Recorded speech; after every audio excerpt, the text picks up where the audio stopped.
Well, hello friends. Today we're going to work a little bit more on the process manager. And I think we're going to add a list of open files per process. So just to refresh, we currently have, for each process, you can go in here and look at the memory map of that process. And also you can see the current thread stacks for that process. So you can see what the process is doing. Now, and of course, it's kind of cute here that you can see in the process manager that what he's doing is always getting the stack for himself if you look at him. So anyways, so I figured we would add a list of open files. And there is already a file for that here in the proc file system. So it looks like this. Oh, wait, not JQ, JP. Oh.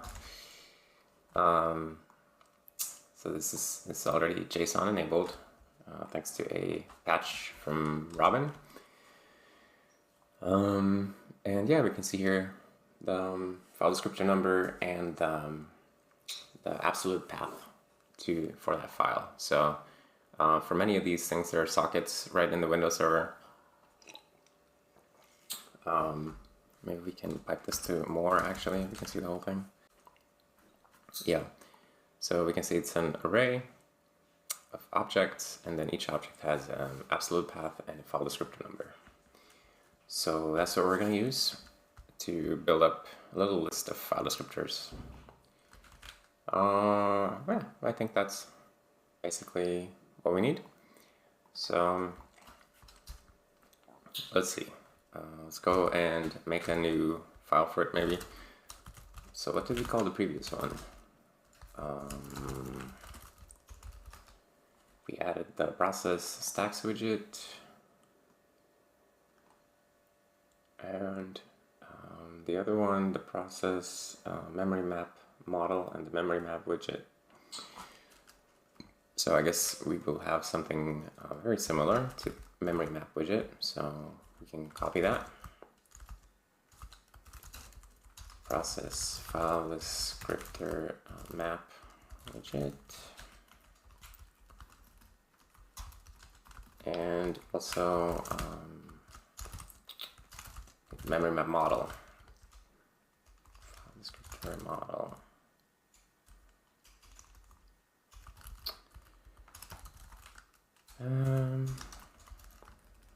It's nice to be able to reuse some stuff, so let's just see what it would look like if we reuse these.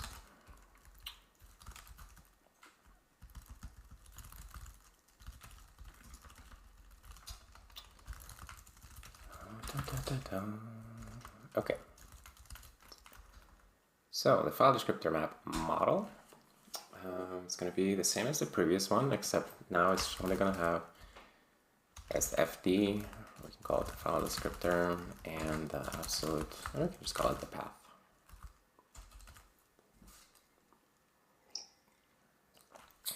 Probably this one, actually let's call this FD because we're going to call it FD in the user interface anyway. Or, no, this looks nicer. Important details. And then process FDs. I think we can keep the rest as it is. And then we'll look in the process memory map model CPP. We instead want to open FDS and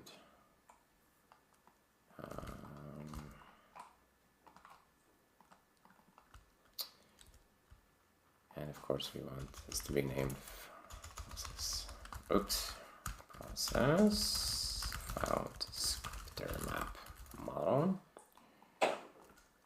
And I realize now that I should have done the same in the H file, so we'll do that. Okay. And here we will have file descriptor. This column would be FD, and the path column will be called path.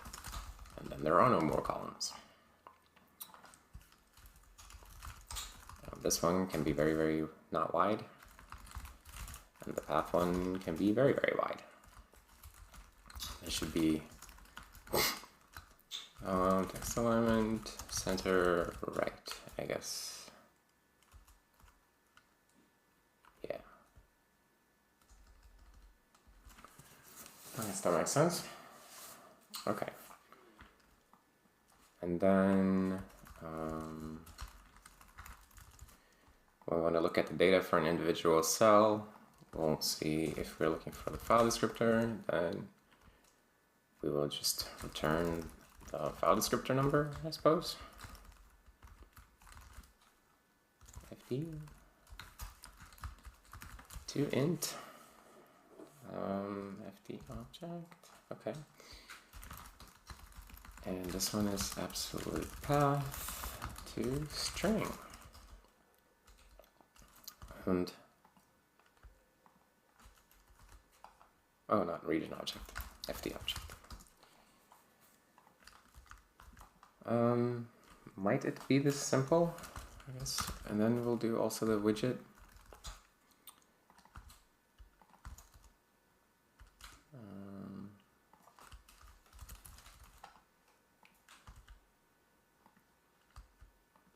This one, it really is that simple, I think.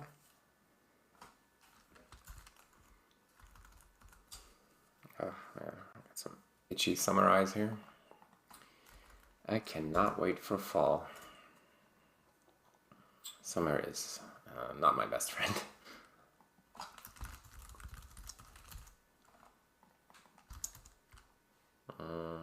Let's do that.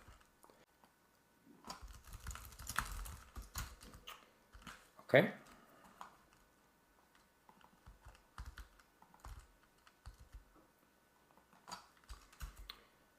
So we've got it set up with a very, very similar thing, and then in the process manager main file, memory map widget. So let's make another one. I'll put it first because we want to test this now anyway. So I'll call it fd widget. fd's widget. Maybe we'll call it the open files widget because that's kind of nice actually. Open files. That's cute. And then when the process selection changes, we'll just do open files widget set div. Okay. And then here we just need to add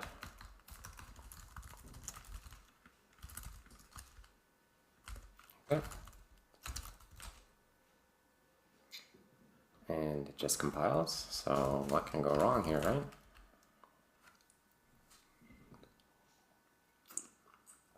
Let's do a full build just in case, but I have a good feeling about this.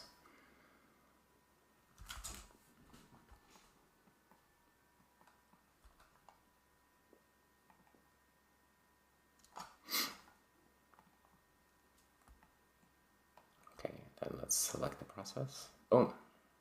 Well, these are not the open files, this is the memory map. Okay, so that didn't go entirely right on the very first attempt because I didn't write file descriptor map here.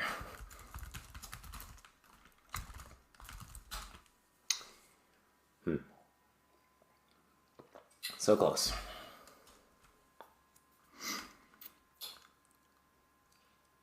There's a fair bit of copy-paste programming in this session so far. It's a little bit, feels a little bit redundant, but it's like we can tolerate this for now. It's okay to do this sometimes. Okay. So now we can browse open files. You can see that this terminal has two fonts open. Has a master P2i. Still has etcpass WD open. In the terminal, I wonder why that is. Shell does too.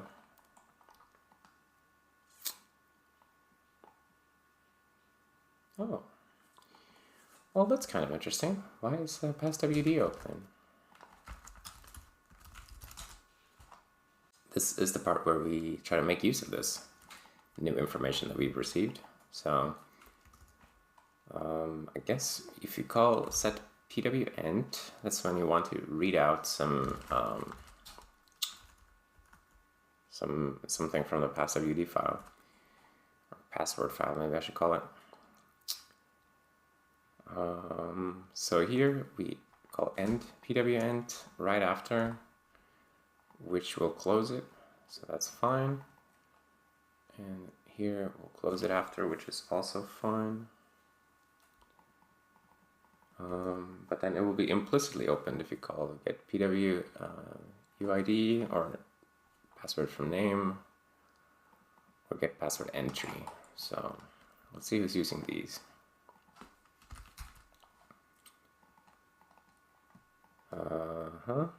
So same here, these are just the same places. So the implicit functionality is fine, but then this guy and this guy, is anybody using this one? pwnam, but pwuid,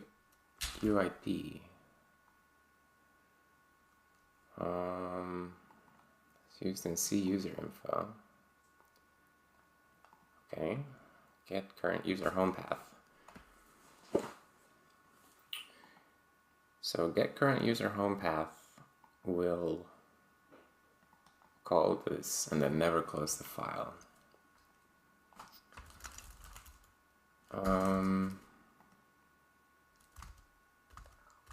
Well, I'm thinking maybe we should just close it. So I'm gonna call it set pwnt, or we don't even need to call it first. We just let's see, auto pwd get. Wait, if we close it though, are we guaranteed that this thing is valid? This is a bad API though, because like it's like, where is this string stored? Let's fix the API. I don't like this API. Okay, hold on. Let's commit what we had first. So, yeah, these are just fix me's. So, yeah, right. We have to add all these files. So we'll say git add process file descriptor map star.cppnh commit a. Okay. Add a new open files view that shows open FDs in a process per process.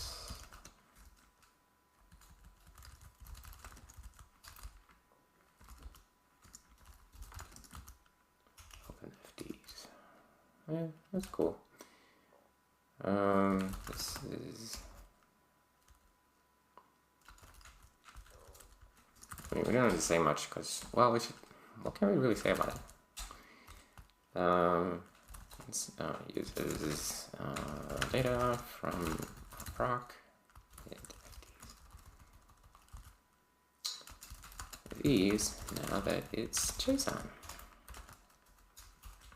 Cool. Okay, now let's try to fix up this API here because this is a bit still stupid. So I guess it's in C user info.h.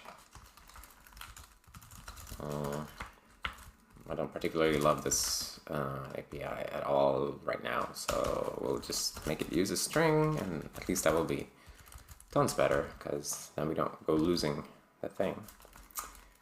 Now I already like it a little bit better. And then here we can say string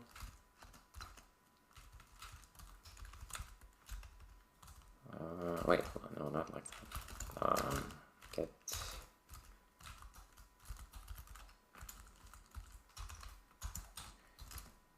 and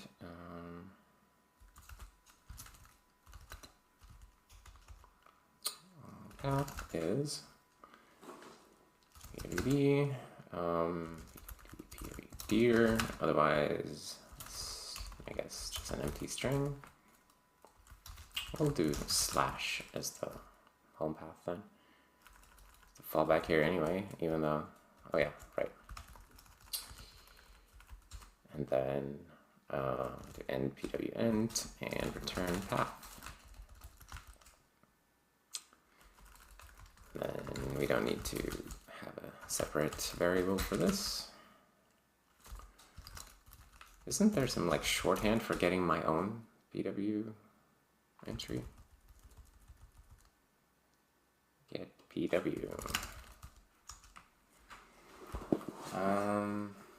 No, that's not what I want at all. Okay, well, whatever.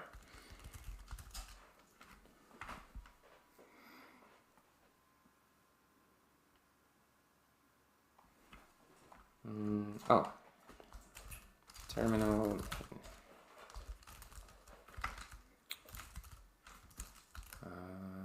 For this guy, we have to say dot characters. And I guess we can also do like this, just to be friendly. P error. CHD. But we'll still keep going, just because why not? Probably there was one more place at least that did this, yeah. Launcher, main, chdir, so we'll just say if.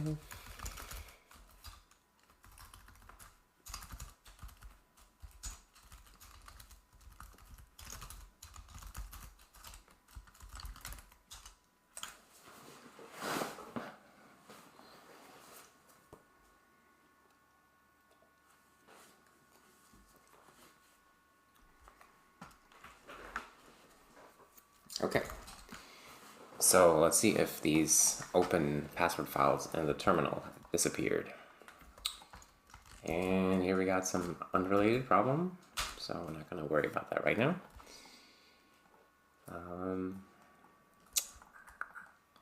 Right. Come here, terminal. And we have one less open file. Well, that's a nice little achievement, isn't it? It's pretty cool. Pretty cool.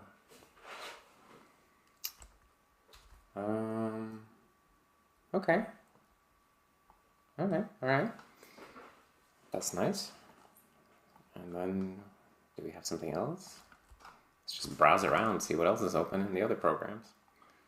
Syncd, well, wouldn't expect these kernel processes to have anything open. System server only has a TTY. Lookup server is listening on a socket, but that's it. Windows server has a lot of stuff open. Makes sense. I guess these are always clients. It's kind of nice. We could definitely put some more info in here in the kernel side of things. Might be interesting. Maybe we should do that. What else can we put in there? Hold on, let me just commit this. So what was the change? Just making get current home user path return string. Libcore.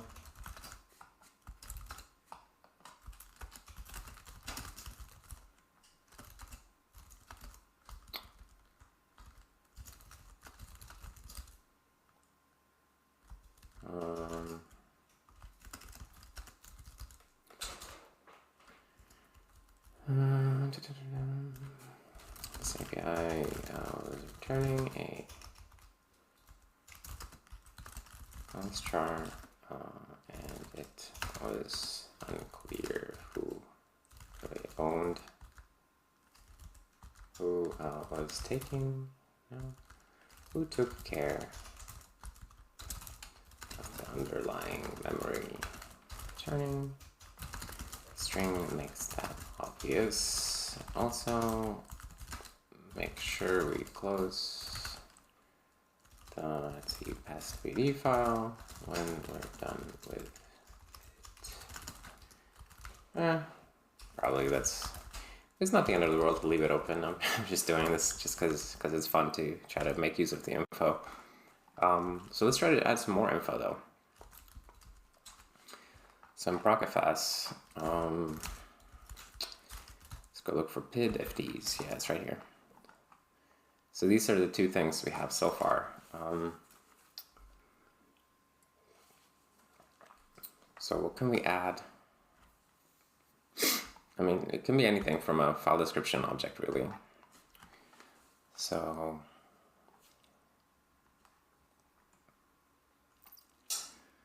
I guess we could do the underlying device type, like what kernel class is implementing it, and maybe the offset. That could be kind of interesting. Okay, so let's do those. Let's see, so the underlying implementation class would be something like, let's call this class, and that would be file, class name. That's straightforward. And then we'll also do the offset, because the offset is like if you read repeatedly from a file descriptor, then of course you're incrementing the offset implicitly. And it might be fun to be able to see that. So we'll do it. Okay. And then let's also surface those in the UI. So let's see, I guess we can put these here. Class name and offset.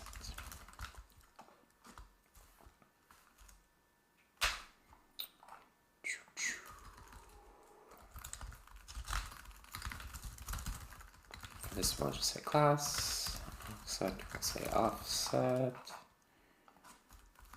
And let's see how wide these should be. Maybe this one would be like 80 characters, left aligned, and then the offset would be maybe 40 pixels rather than right aligned.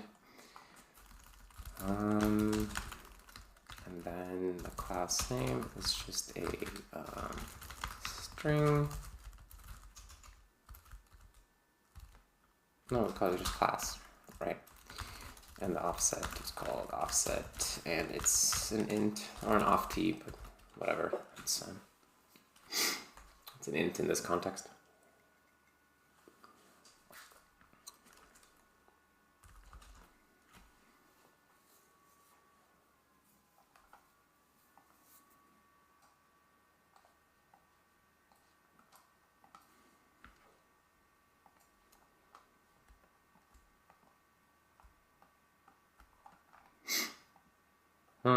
That's funny. He has this process manager has memstat open.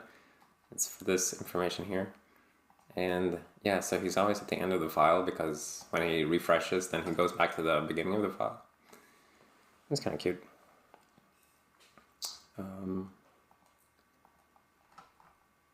Let's see, maybe the class should be like, it should be maybe FD path class, FD path offset class. I think that's the right order. So we just need to change the order here.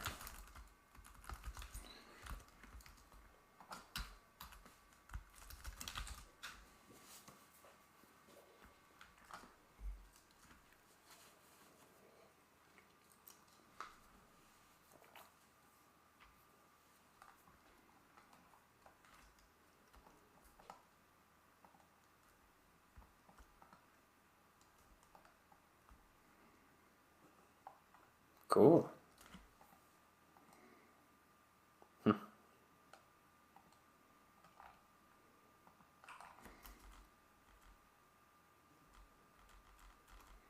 Oh, that's cute. You can see that the audio server has the Sound Blaster 16 device open.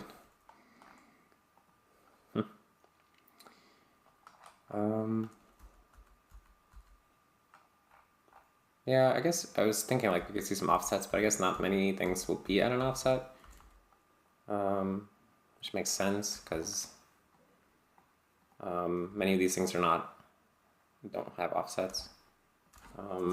Maybe we should also, or I guess this sort of explains if it's what it is. Yeah, I was thinking like, should we put like, is this a character or random access? I guess we could put that, like, is this a sequential or random access? Device. So let's say access, I can put that here, access type, just access. Oh, and take me into the implementation, please. There we go. Access.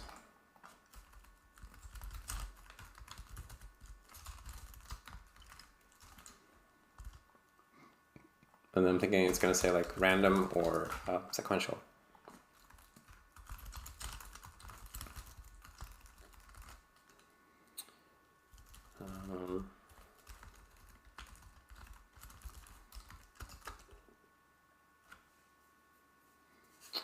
Let's say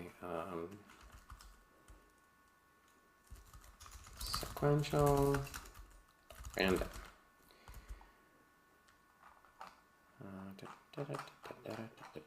And then we just have to go in proc.spid for this, and also add sequential,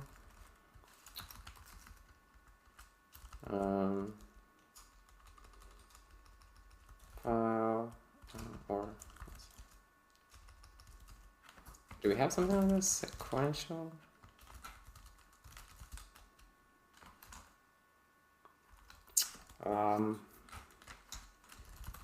I guess we'll just do this. If it's a character device, then it's sequential.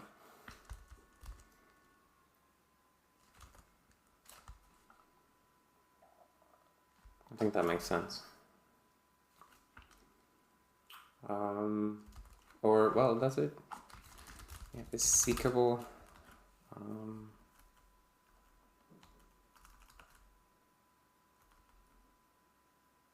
Maybe that's the one we should use. So we'll call it seekable, sequential.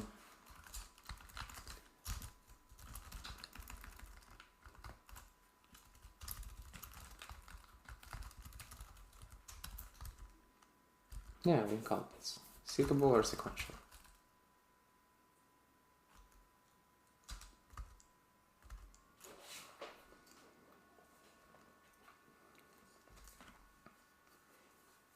Because there are some devices that are sequential, or some file types that are sequential but not character devices.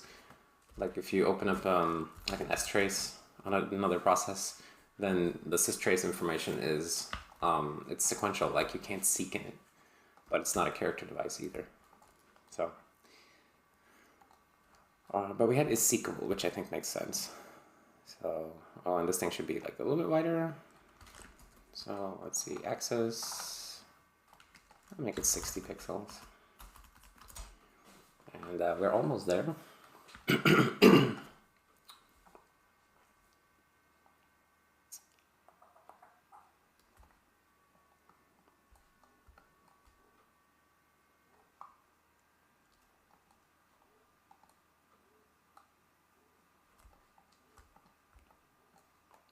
And that's really cool.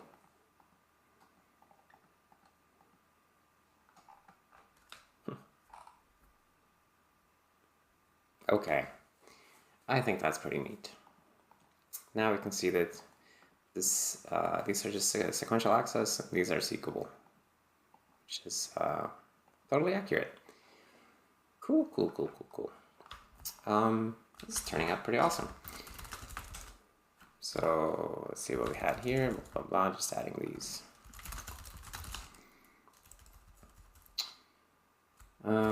Process kernel plus process manager. Add info to proc IDs. Also add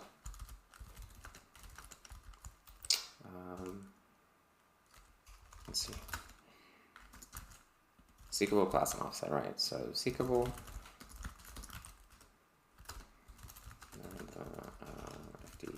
seekable.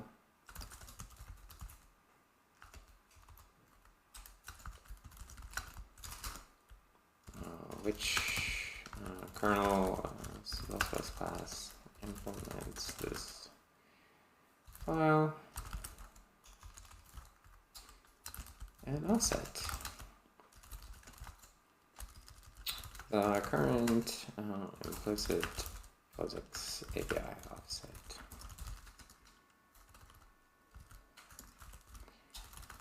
Boom. Cool. We have some changes, so I think we're gonna push these, or we'll do a build and then push them. But I think this is pretty cool, and I think we're gonna stop here.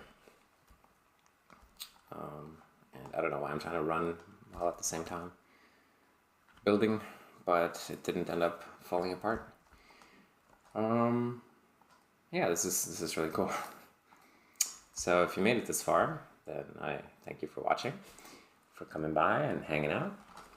I really appreciate it, because you keep me going. Yeah, thanks. I hope you saw something interesting, and I'll see you next time. Bye.